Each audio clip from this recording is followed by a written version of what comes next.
Hey guys, welcome to the Friday wrap. Haven't done one in a few weeks. I do apologize. Some holidays, some technological glitches, but today I am back and I am going to talk about a topic that is top of mind. What is that? It is interest rates.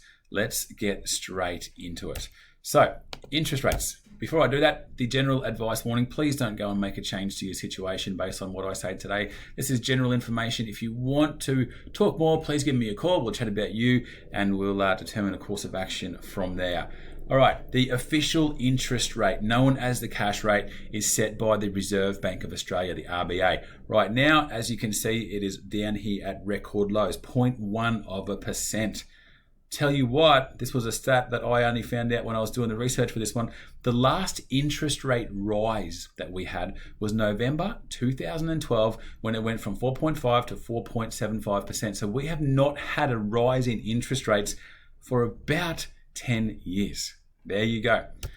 The RBA, their job, one of their jobs is to use interest rates to manipulate the inflation that we have in this country. Their goal is to keep inflation at about 2 to 3%, and they can use the interest rates to affect how inflation goes. Let's have a look what I'm getting at.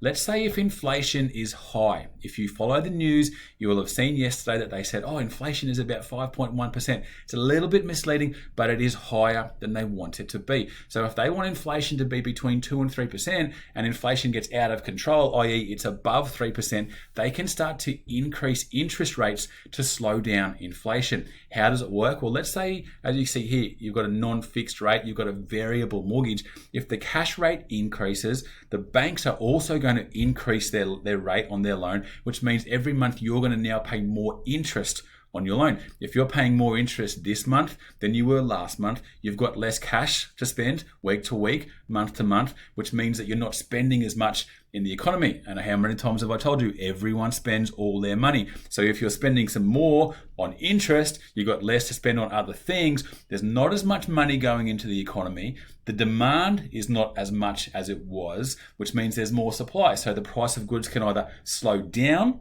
at its increasing rate, i.e. reducing inflation, or it might even go backwards depending on the product. So that's how they can use interest rates to slow down a growing economy, or an economy that's growing faster than what they would like.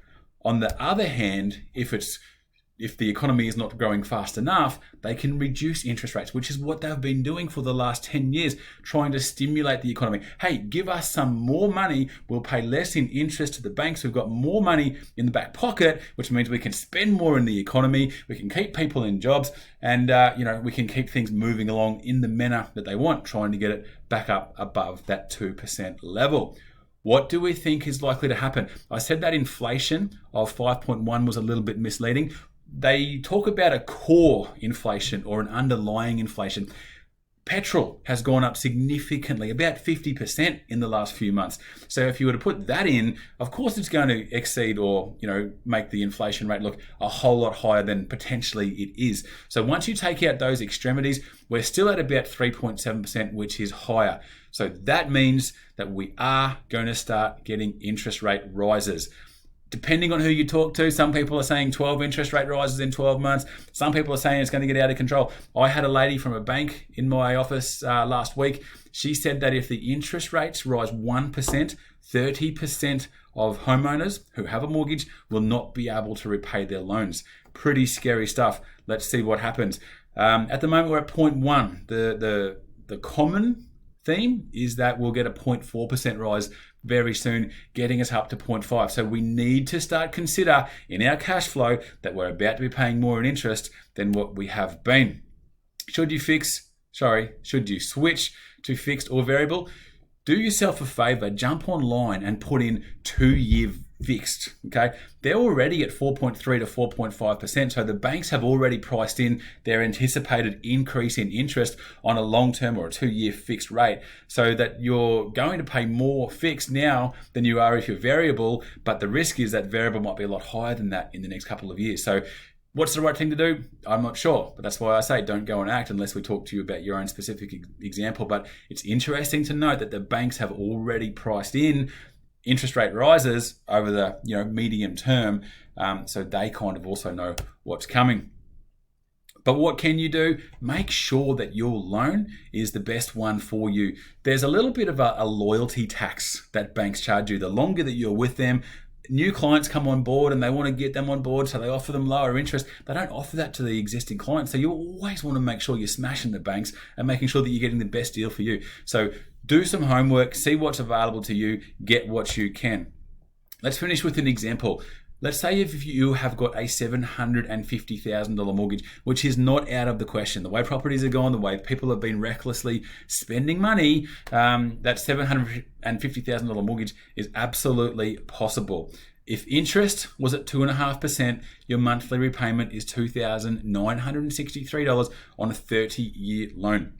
If interest rates go up by a couple of percent over the next 2 years, whatever that time frame might be, your repayments are $3,800.